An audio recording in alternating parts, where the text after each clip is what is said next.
বলেন, একজন মহিলা যখন সিজার করে বাচ্চা হয় কয়দিন সালাত পড়ে না? ও 40 দিন পড়ে না। এ ফতোয়া কে দিয়েছে? বুঝবেন না, এগুলো তো শুনবেন না। শুনবেন কোনগুলো? রাজনৈতিক বক্তব্য শুনবেন, তাই না? শুরু করব? আমরা পারি না। এই উত্তরটা দেন আপনি, এই উত্তরটা দেন। 40 দিন সে সালাত পড়ে না কেন? যে মেয়ের সিজার হয় এই মহিলার কি নিফাস হয়? 40 দিন কেন? যেদিন সিজার হবে ওই দিন থেকে সে সালাত আদায় করবে।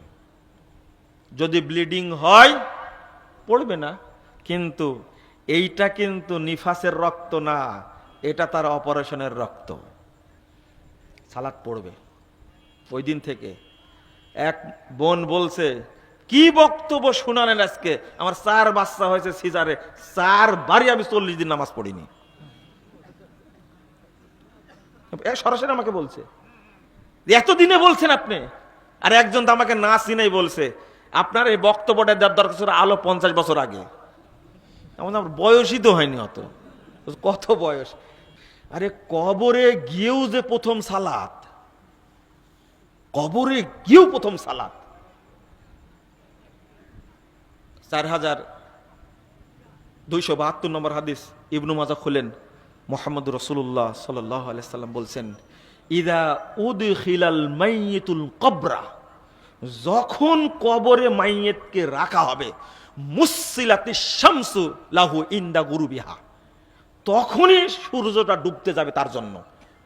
প্রত্যেক মাইয়িত যখনই কবরে ঢোকা রাখা হবে তখনই সে দেখতে পাবে কি সূর্য ডুবে যাচ্ছে। ফায়াজলিসু ওয়া ইয়ামসাউ আইনাইহি, সে যখন তেটা উঠায় বসাবে তখনই চোখ মুছবে। তারা বলবে মার রব্বুক, আর ও মাইয়িত বলবে দাউনি উসাল্লি, আরে ছাড়ো আমাকে, আমি আগে সালাত আদায় করে নি। দেখছো না বেলা ডুবে যাচ্ছে? বুঝেননি মনে কথাটা?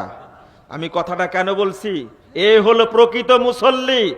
দুনিয়াতে যে নিজেকে এটা কন্ট্রোল করতে পারবে না, দুনিয়াতে যে তার ছেলেকে, তার মেয়েকে, তার ওয়াইফকে এই ধমকটা দিতে পারবে না, এই আব্দুল্লাহ মা তুমি এখনো সালাত আদায় করনি, তোমার তো কোনো কাজ নাই, তুমি কাপড় ধোবে কিনা আমি জানি না, তুমি রান্না বাড়া করবে কিনা সেটা পরের ব্যাপার, আগে সালাতটা আদায় করো তারপর রান্না বাড়া করো।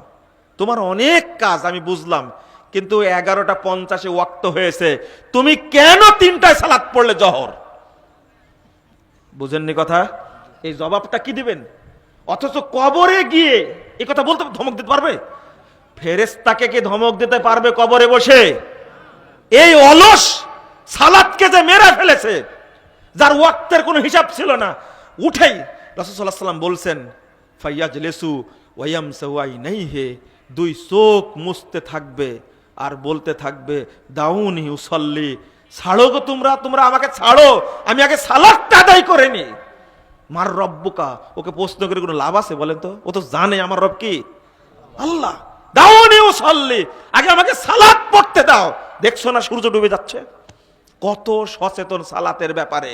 দুনিয়াতে যে সচেতন থাকবে ওই ব্যক্তি কবরে ফেরেশতাকে ধমক দিতে পারবে, তাছাড়া পারা যাবে না।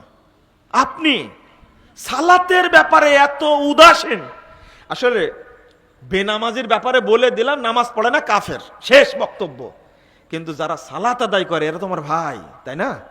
তাদের সালাতের ভুলগুলো বলে দিতে হবে, জানাই দিতে হবে, সালাতের মধ্যে তাদের বেদাত না ঢুকে।